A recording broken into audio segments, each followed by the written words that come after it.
বঙাইগাঁও জিলাৰ আৰক্ষী অধীক্ষক মহোদয়, অতিৰিক্ত আৰক্ষী অধীক্ষক মহোদয়া, উপস্থিত আজি যিটো বিষয়ৰ ওপৰত আজি 1 জুলাই, গতিকে যিটো বিষয়ৰ ওপৰত আপোনালোক ইয়াত একগোট হৈছে, আপোনালোক সকলোৱে গম পাইছে, সলনি হৈছে।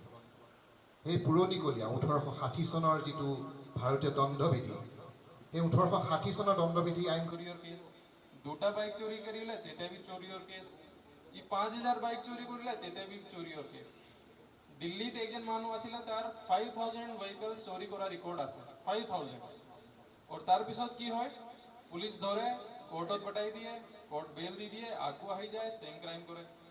তেতিয়া পাব্লিক ভাবে কি পুলিশ পয়সা খাই পেলাই এৰি দিছে, হয় না হয়? তেতিয়া কোনো অৰ্গানাইজ ক্ৰাইম হিসাবৰ ডেফিনেশন নাছিলে। নতুন আইনত অৰ্গানাইজ ক্ৰাইমৰ ডেফিনেশন আহিছে। টেৰৰিষ্ট এক্টৰ কাৰণে স্পেশাল লজ আছিলে, টেৰৰিষ্ট এক্টৰ কাৰণে বি ইয়াতে ইমপ্লিমেন্টেশন কৰা হৈছে। তো যিৰ কাৰণে আমি পুলিচ হৈ পেলাই আমি পাব্লিকক সাৰ্ভিস দিব নোৱাৰিছিলোঁ, আগৰ লত কিবা কিছুমান লেকুনাজ আছিলে, এই লেকুনাজটো এতিয়া নতুন আইনত ফিল আপ কৰা হৈছে। সেকেন্ড আছে, মোৰ আগৰ প্ৰবক্তা বি কৈছে, আগৰ যে কানুন আছিলে, আগৰ যে আইন আছিলে, তাৰ মেন্টেলিটি, তাৰ কনোটেশন নেগেটিভ আছিলে, কি মানুহক হাৰাশাস্তি দিব লাগে। क्योंकि আমি যেতিয়া ইন্ডিপেন্ডেন্ট হলো তেতিয়া সামহাউ ব্ৰিটিশ লিগেসি পৰা আমি এই সব আইন তো বনালো, और বেশি চেঞ্জ হোৱা নাছিলে। ব্ৰিটিছৰ যে আইন আছিলে তাৰ অলপ থুলমূলকে চেঞ্জ কৰি পেলাই এইটো নতুন আইন আহি গৈছিলে। লগৰী এতিয়া ডিএসপি হেডকোৱাৰ্টাৰে আপোনাক বৰ ধুনীয়া কৈছে যে ব্ৰিটিছৰ যিখিনি আইন আছিলে সেইখিনি সংশোধন কৰি আমাক যিখিনি লাগে আজিৰ যুগত খোজ মিলাই সেইখন আইন আমাৰ ভাৰত চৰকাৰে বলবৎ কৰিছে। এতিয়া আপোনালোকে নিশ্চয় ভাবিব পাৰে আমাক আজি ইয়াতে কেনে মাতিছে, আগে পিছেতো কেতিয়াও মাটি কাৰণে আইনৰ বিষয়ে নজনায়, কিন্তু যেতিয়া দেশত এখন নতুন আইন বলবৎ হয়, আইনখন কাৰ কাৰণে হয়? নিশ্চয় আপোনালোকৰ কাৰণে হয়, আমাৰ কাৰণে হয়।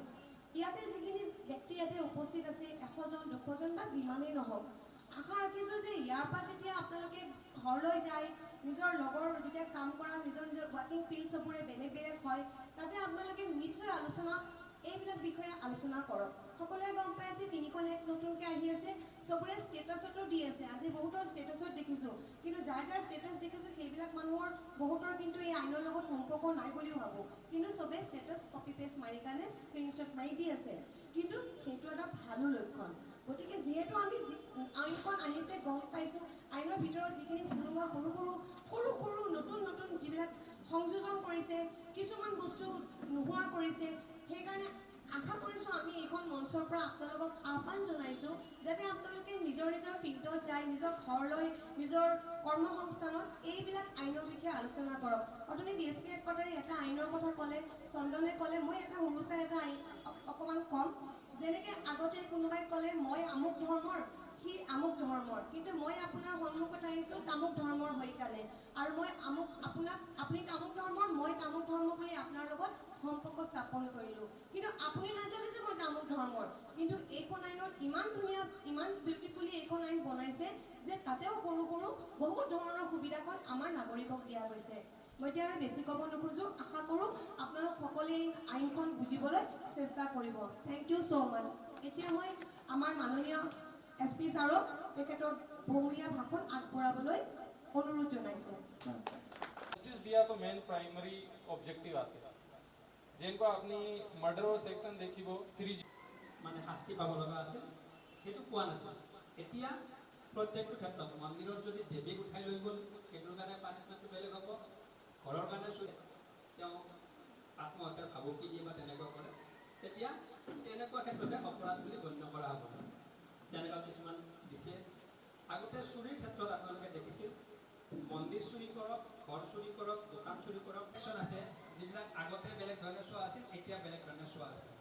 আগতে অপৰাধৰ যেতিয়া আত্মহত্যা কৰিব বিচাৰে তেখেতক আকৌ পানিছ কৰা ব্যৱস্থা সময় ব্যৱস্থাৰ লগত খাপ খোৱা নাছিল। এতিয়া সময় ব্যৱস্থাৰ লগত খাপ খুৱাই ইয়াত সাক্ষ্য পদ্ধতিত কিছু সালসলনি ঘটোৱা হৈছে। আমাৰ নতুন আইন আজিৰ পৰা ইনফেক্ট কালি ৰাতি 12টা বজাৰ পৰাই ইমপ্লিমেণ্ট হৈছে, BNSS और जो আছে।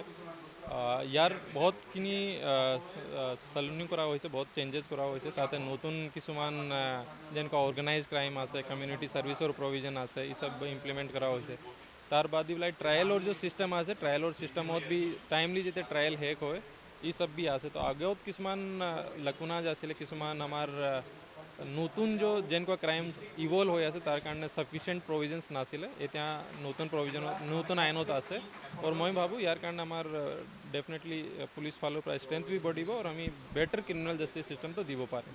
ৰাইজৰ সুবিধা পাব য়েছ য়েছ, থেংক ইউ।